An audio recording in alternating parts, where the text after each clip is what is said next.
This is quite an extraordinary event. We all know how badly Greece has been doing, how it's been suffering from the membership of the European Union and the euro currency particularly.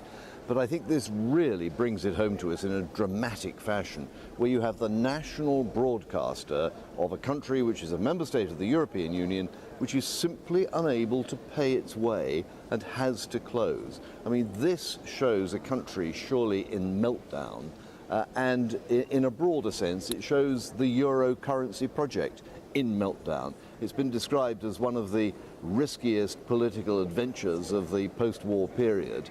It is a disaster in Greece, it is a disaster across southern Europe, and all the way round to Ireland and increasingly for France.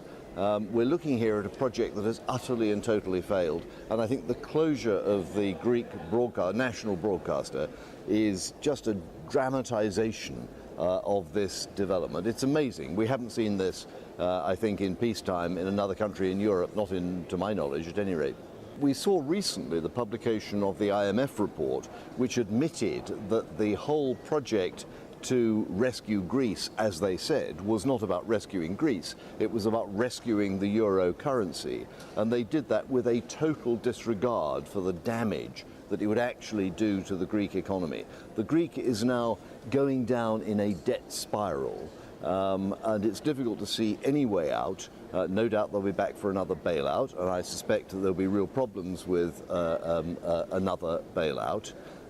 So nobody knows quite where this is going, and my own view is that it must eventually lead to the collapse of the euro currency project. The IMF is finally getting it right. It's admitting what the original purpose was. It knows where the mistakes are. What it doesn't seem to have is a solution.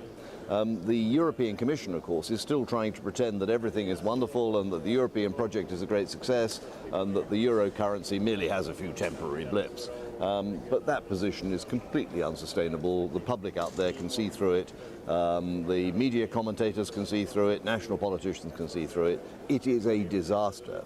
And the sooner we admit that it's a disaster, that it's a failure, and that we need to look at a post-euro situation, the sooner we'll resolve it. You know, if you talk to people who've been alcoholics, the first step to stop being an alcoholic is actually to realize you have a problem. As long as you go on saying, no, I'm just a social drinker, it's not a problem, I'll be all right, you will not cure it. When you say, look, I've got a real problem here and I have to do something really serious about it, that's when you can start to recover. Europe hasn't quite reached that point yet because the European institutions are still pretending it's all right, we're going to come through, we'll keep muddling on.